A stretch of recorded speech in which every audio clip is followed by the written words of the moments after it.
దేవుని చేత ప్రేమింపబడి దేవుని యొక్క సమస్త సృష్టిలో ప్రథమ ఫలముగా ఉండటానికై ఆయన సంకల్పం చొప్పున కనబడినటువంటి ప్రియమైన సహోదరుడా, ప్రభువు నామమున బట్టి మీకు శుభాలు తెలియపరుస్తూ ఉన్నాయి. ఒక రహస్యాన్ని మీకు చెప్తాను.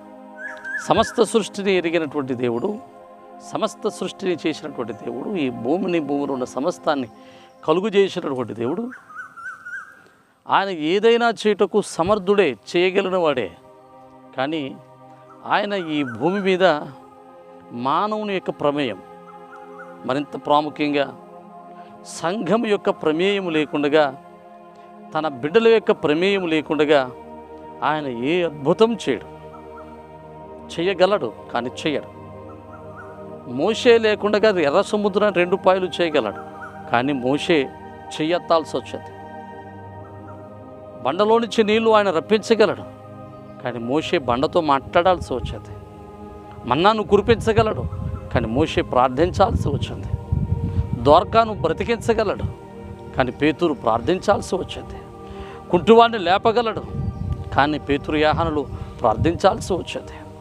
ఇలా మనం చూసుకుంటూ పోతే భూమి మీద దేవుడు చేసినటువంటి మహాద్భుతాలన్నీ సంఘం యొక్క ప్రమేయంతోనే జరిగాయి. అనగా దేవుడు భూమి మీద ఏదైనా నాకు అద్భుతం చేయాలనుకుంటే సంఘం యొక్క ప్రమేయం కావాలని ఆయన ఆశిస్తున్నాడు. అందుకనే ప్రభు అంటారు కదా, భూమి మీద ఇద్దరు ఒక విషయం మీద ఎక్కిపోయిస్తే అది పరలోకమందున్న తండ్రి వలన దొరుకుతుంది, అనుగ్రహింపబడుతుంది అంటే మత్తయి సువార్త 18వ అధ్యాయంలో. అంటే భూమి మీద ఇద్దరు ఎక్కిపోయిస్తే చాలు, పరలోకంలో తండ్రి దాన్ని ఆమోదిస్తారు. మీరు భూమి మీద ఏది బంధిస్తారో అది పరలోకం మంది బంధిస్తారు. భూమి మీద దేన్నైతే విప్పుతారో అది పరలోకం మంది విప్పబడుతుంది. అంటే మనం ఏది చేస్తే అది పరలోకంలో జరుగుతుంది. అది పరలోకంలో దాన్ని ప్రభు అనుమతిస్తాడు. సంఘముగా ప్రార్థన చేయాలి, ఏక మనస్సుతో ప్రార్థన చేయాలి. ప్రస్తుత కాలంలో మన భారతదేశంలో సంఘ క్షేమాభివృద్ధి అవసరం.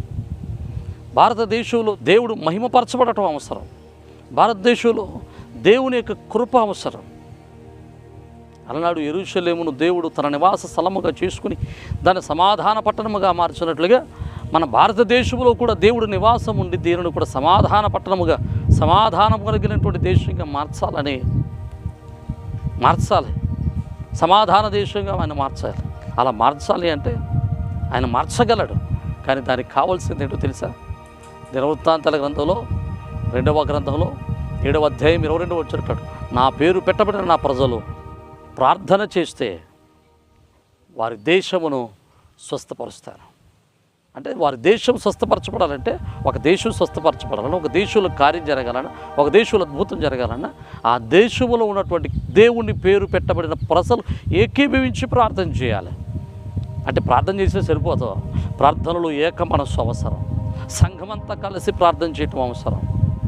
అందుకనే యోహాను సువార్త 17వ అధ్యాయం 22వ వచనం అంటాడు, తండ్రి నీవు నేను ఏకమై ఉన్నట్టుగా నన్ను విశ్వసించిన వారందరూ కూడా ఏకమై ఉండాలని ప్రార్థన చేస్తున్నారంట. అంటే తండ్రి కుమారులు ఎలాగైతే ఏకమై ఉన్నారో ఆయన మీద విశ్వాసం ఉంచిన మనం కూడా ఏకమై ఉంటే, ఏక మనస్సుతో ప్రార్థన చేయగలిగితే దేవుడు మహాద్భుతాలు ప్రభువు మన దేశంలో జరిగించగలడు.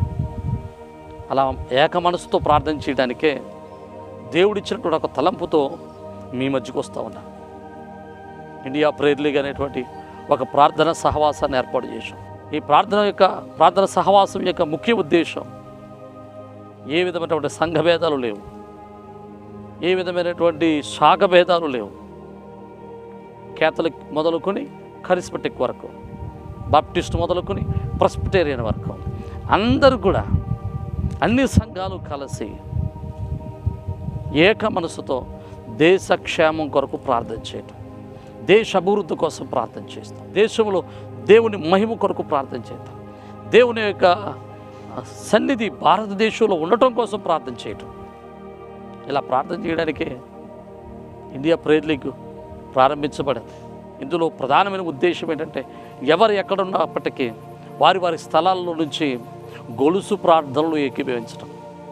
గంటకొకరు చెప్పిన, రోజుకొక సంఘం చెప్పిన, 24 గంటలు, ప్రతి నెలలో 30 దినాలు, సంవత్సరంలో 365 రోజులు గొలుసు ప్రార్థన జరుగుతూనే ఉంటుంది దేశ క్షేమం కొరకు. అంటే ప్రతి గంట ఏదో ఒక చోట గొలుసులో ప్రార్థన జరుగుతూనే ఉంటుంది. ఒకరి కోసం అందరం చేస్తాం, అందరి కోసం ఒకరు ప్రార్థన చేస్తాం, అందరం కలిసి దేశ క్షేమం కోసం ప్రార్థన చేస్తాం.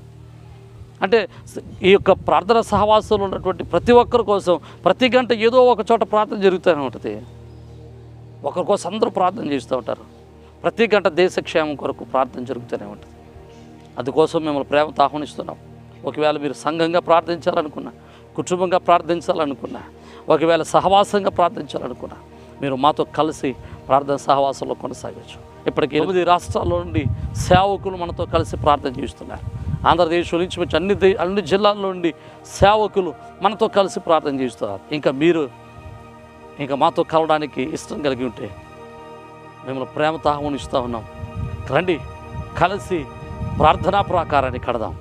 దేవుని కొరకు ఒక ప్రార్థన, భారతదేశం కొరకు ఒక బలమైన ప్రాకారాన్ని కడదాం. దేవుని కొరకు ఒక బలమైనటువంటి సింహాసనాన్ని భారతదేశంలో వేద్దాం. దేవుని కృపను పొందుకుందాం. రండి, దేవుని కృప మనందరికీ తోడై ఉండును గాక.